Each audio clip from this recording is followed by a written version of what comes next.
Beleza, pessoal? Professor Joaquim Scavani, mais uma aula. Na aula de hoje, nós vamos começar nossos estudos sobre orientação a objeto, certo? Na aula de hoje, nessa série de vídeos, nós vamos falar só de conceitos. Então, isso aqui pode ser aplicado a qualquer linguagem de programação orientada a objetos que você conhecer, tá bom? Então, são os conceitos. Se você entender os conceitos, você só precisa entender a linguagem. Só entender assim como que você aplica esse conceito na linguagem, que é algo simples, qualquer documentação te ajuda para você começar a programar orientado a objetos. Então, sem mais delongas, vamos à aula. Então, pessoal, eu tenho aqui uns slides onde a gente vai conceitualizar o que é orientação a objeto, tá bom? Então, vamos lá. Então, a primeira coisa é vocês entenderem que existem vários paradigmas de programação. Até agora, provavelmente, claro que nós temos uma turma bem miscigenada, então pode ter alunos que já viram orientação a objetos, mas até agora, em teoria, vocês só conhecem a programação estruturada, que é aquela programação de cima para baixo. Você escreve arquivos grandes, um arquivo só para funções e tudo, separa seu código em funções, e aí você vai usando essas funções e tudo para poder criar os seus códigos, certo? Então, essa programação é um tipo de programação chamada estruturada. E nós temos a programação orientada a objetos. A programação orientada a objetos, atenção nessa palavra vermelha, é um novo paradigma. O que quer dizer isso? Paradigma é um modelo de se programar, certo? Então, não quer dizer que é uma linguagem ou algo do tipo. É um modelo de programar. Então, tu pode programar estruturado em Python, em C, em PHP, tu pode programar estruturado em C++, e tu pode programar orientado em C++, em Java, em Python, em PHP. Tá vendo que JavaScript tu pode programar estruturado, orientado. Então não importa muito a linguagem em si, mas o que importa mesmo é o paradigma que tu opta em escolher ali naquele momento. A gente tem soluções mais elegantes orientadas a objeto, para alguns problemas e soluções orientadas, estruturadas para outros problemas. Isso depende muito de quanto de recurso computacional tu quer usar, o tamanho da tua solução, se for um software bem grande, aí vale a pena você usar orientação, porque vai estar mais organizado. Então, esse tipo de coisa que vai ponderar na tua decisão, certo? Então, ela vem para resolver diversos problemas encontrados nos paradigmas de programação procedimental, ou seja, aquele de cima para baixo. Então, ela propõe a implementação de novos conceitos na programação, conceitos que a gente ainda não viu, e vamos ver agora. Então, essa programação orientada a objeto ela é baseada em conceitos mundanos, certo? Sejam eles reais ou abstratos. Então, o que seria um conceito real? Seria algo palpável. Por exemplo, você pode falar qualquer objeto da sua casa pode ser um objeto na programação orientada a objeto. Controle, ar-condicionado, televisão, celular, carteira, são objetos concretos, aqueles que você pega. Um objeto abstrato é aquele objeto que não existe na vida real. Você não consegue pegar, mas você consegue sentir, você sabe que está lá. Amor, a sua conta no banco. Chega lá no banco e fala assim, me dá minha conta que eu vou levar para casa. Você não tem como levar a conta, são apenas dados que tem salvo lá no banco. Mas ela existe, você sabe que ela existe, mas ela você não consegue pegar. Então, isso é um conceito abstrato. Então, ela permite criar programas componentizados. O que quer dizer isso? Você vai separar o seu programa em objetos e cada objeto vai ficar responsável por uma parte do seu sistema. Então, se aquela parte do sistema está dando problema, você vai direto naquele objeto e conserta. Você não precisa ficar abrindo 500 arquivos diferentes. Então, você vai organizando seu sistema em pequenos objetos que vão cuidando de pequenas tarefas. Isso permite você dividir o sistema, né, atribuindo responsabilidades diferentes a cada objeto. E aí essas partes a gente vai chamar elas de objetos e elas vão se comunicar entre elas através de mensagens. Então, basicamente, esse é o conteúdo introdutório de orientação a objetos. São partes do sistema que se comunicam através de mensagens. Né? Então, quais são os conceitos que eu preciso aprender para entender orientação a objetos? Primeiro, o que é um objeto. Depois, o que é uma mensagem, que é a maneira de se comunicar, o que é a classe, o que é a abstração, encapsulamento, herança e polimorfismo.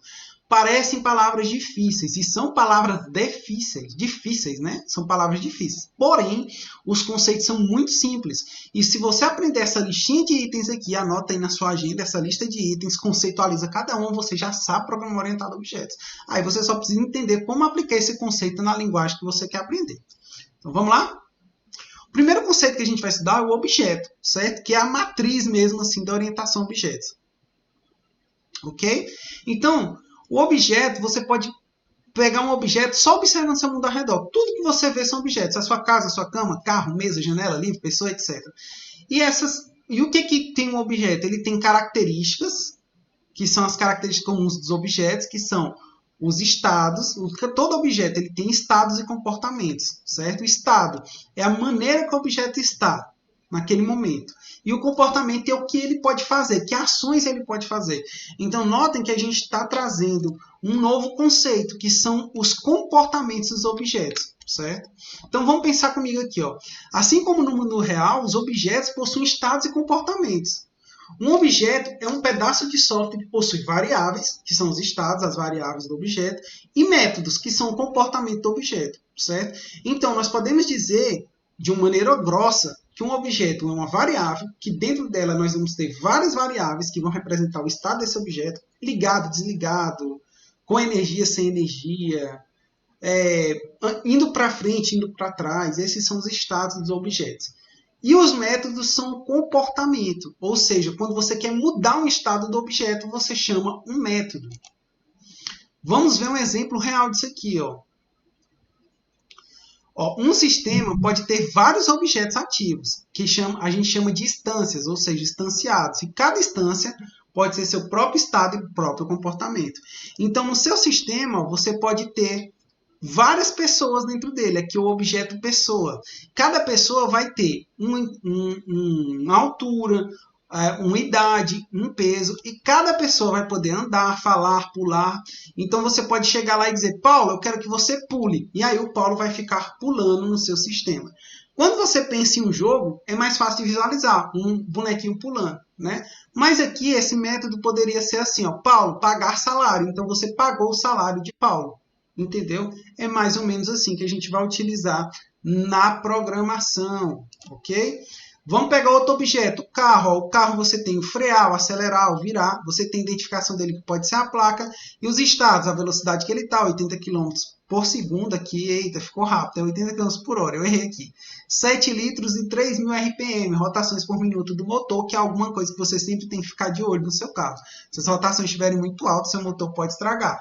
Então, tem aqui os estados e você tem os métodos do carro: acelerar, virar, frear, que são as interfaces de comunicação com o carro.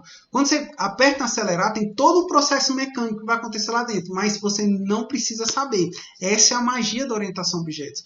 Quando o objeto está pronto, você só precisa usar as mensagens para acionar aquela função do objeto. Você não precisa mais lembrar como que foi feito aquilo ali, tá bom? Então, o que é o estado? O estado revela seus dados, suas características. Um exemplo é o objeto pessoa, que a gente viu, né? Tem nome, peso, idade, cor dos olhos, cor do cabelo, entre outros. Então, esses são os estados daquela pessoa. Se eu for fazer um objeto que representa o Joaquim, cabelo castanho, mais para o preto, olhos castanhos escuros, né? Uma pele branca com algumas manchinhas no rosto. Então, esse é o objeto Joaquim. Se eu for fazer o objeto Samuel, pele lisinha, bochecha rosada, cabelo dourado. Então, esse é o objeto Samuel. E assim sucessivamente. E o comportamento são as ações que aquele objeto pode fazer, certo? Então, qualquer ação que um objeto possa fazer dentro do seu sistema, a gente vai chamar ela de métodos ou os comportamentos do objeto. Então, os objetos eles podem ser concretos, como eu já falei, são aqueles que você realmente pode pegar: pessoa, carro, casa, livro, extrato bancário. O extrato bancário é um objeto concreto, mas você tem os objetos abstratos, que é a sua conta no banco, é um objeto abstrato. A pessoa jurídica. O que é a pessoa jurídica? É uma pessoa que tem uma empresa. Então, a pessoa jurídica é uma coisa abstrata. Uma venda é uma coisa abstrata. Uma venda é uma relação entre duas pessoas de consumo. Só que você não tem como pegar a venda. Você pode pegar a nota fiscal, o comprovante da venda, o produto que foi comprado, mas a venda em si é algo abstrato. Cada objeto deve ser conhecido, estruturado e possui significado dentro do sistema a ser desenvolvido. Então, você tem que separar o seu sistema em objetos, certo? Por exemplo, um sistema de venda vai ter um objeto venda, né, que vai armazenar os dados da venda. Então, você tem que saber todos os objetos, saber o que ele vai fazer dentro do sistema e desenvolver ele do jeito que ele vai se comportar daquela maneira que você previu, tá? Então, você vai pensar o seu sistema agora em objetos, ok? Então, cada instância de um objeto possui um estado diferente. Porém, cada instância, além do estado, tem seus métodos que operam sobre o próprio estado. Então, quem vai mudar os estados de um objeto são os métodos dele, ou seja, são as ações dele. Então, quando você quer mudar, vamos voltar lá ao exemplo do carro. Ó. Quando você quer mudar a velocidade do carro, você só tem duas opções. Ou você acelera ou você freia. Se você frear, a velocidade do carro vai diminuir. Se você acelerar, ela vai aumentar. Não tem como você ir lá e falar, eu quero que meu carro, digitar lá, eu quero que meu carro fique com 50 km por hora. Tá?